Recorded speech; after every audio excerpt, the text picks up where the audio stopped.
So it seems to me that at present, while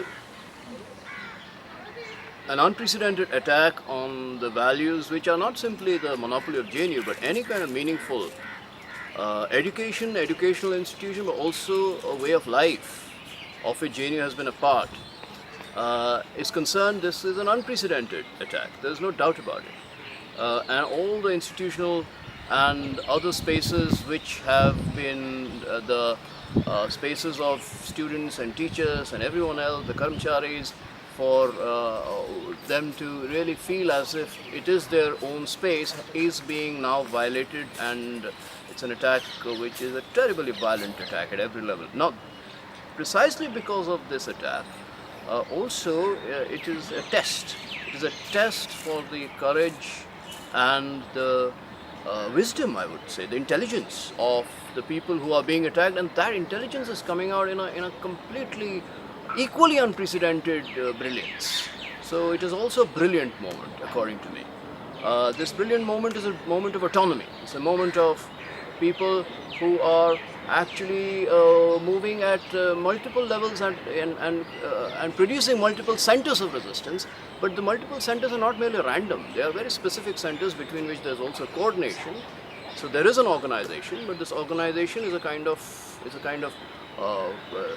poetics of political organization at this moment. It is both poetic and political at the same time, and that is fantastic.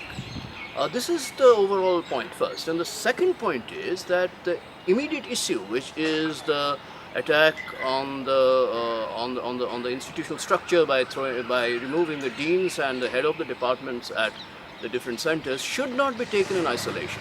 It is not a question of merely the different centers where the different heads have been removed arbitrarily, and the question of removal is simply, it is so flagrant and such naked violence on part of the administration that nothing to be said about it. It's obvious to anyone who knows about it, and yet it is not about merely that removal. The removal comes as a threshold where the attack becomes so brutal and in our face, when something even deeper and more serious has happened just a few months back, which is the seat cut and the utter violation of reservations at every level, particularly the MPhil tests, where the 50% qualifying doesn't seem to care a bit for the constitutional, but not just constitutional, but also the fundamental issue of justice for students who are the victims of structural violence. So in JNU, this has already happened. A deeper violence has already taken place, but that does not mean that deeper violence was also an isolated violence. One thing has led to another. I still remember during one of the meetings, I think it was the EC meeting a few months back, when a lot of students had come who did not belong to any organization probably, and they were not also part of any kind of very concerted unionist program. They were just there between teachers, students and everyone else, and they all surrounded this administrative building.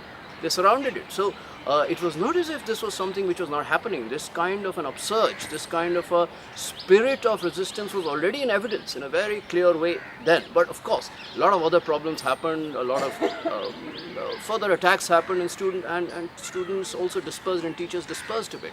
But now they are coming back. And now they are not just coming back at this one center, which is the administrative block, and of course the reclaiming of the Freedom Square is amazing. But it's not just the Freedom Square now. Now there are many Freedom Squares. That, I think, is amazing. So Arts and Aesthetics is Freedom Square, SLS is Freedom Square, and there are many squares, just like every square is a Freedom Square. So we shouldn't just make the question of the administrative block into an issue which is either something to be remembered as something from 9th February onwards. To assemble there is the only option. At the same time, it remains a place which has been taken back now, and it is now one place among many places, and this is the tremendous spread of intensity of this movement, which I think which shows how the people here, students here, and particularly the students, one has to say this very clearly, the students are, and the students here does not mean students belonging to the center. So, one of the things that I do not agree with is to distinguish between one space as being my space and another space being the administrative space. Either everything is my space or nothing is my space. So to that extent, arts and aesthetics is not just for arts and aesthetics, it's for everyone. And arts and aesthetics students are then also moving into the wider space of JNU and even beyond that. I was in TIS recently, and I did not feel the difference between TIS and JNU. It was like across the Arabian Sea and different, so much distance between Bombay and Delhi.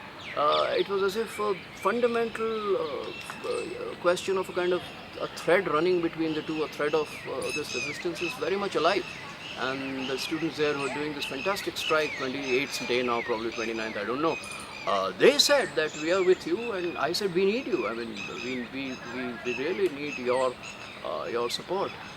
So this is not just limited to JNU, but what is happening here is something very inspiring, particularly for us who have been in JNU for so long, and we have seen good days, but also terribly bad days where things have really gone down.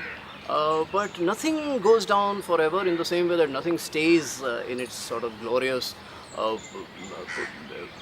any kind of political image should not be glorified as permanent. And all that is coming into evidence, particularly, let me end with this, particularly the question of this sexual harassment, and more than that, that has come out against one of the faculties, and that has led to an autonomous set of voices coming out and leading this struggle, and this is not just targeted towards the individuals who are committing this brazen kind of attack and this violence and this complete disregard for the fundamental rights and dignities of people. All that is there, but more importantly, it is also bringing out, like I said, the deeper issues of the systematic attack on those available forums and spaces and rights through which the rights of women and the rights of Dalits and the rights of everyone was being fought in JNU and outside. And those, GS Cash is one example.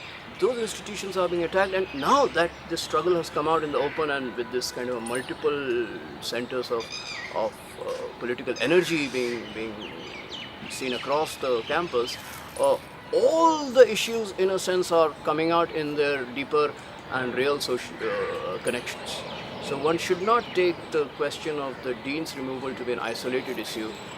It must be seen not as an issue even of individuals to whom wrong has been done, and wrong is being done to individuals. My own colleagues are being targeted, and that is something to be completely condemned, and we all stand by them, but it is not to be taken in isolation.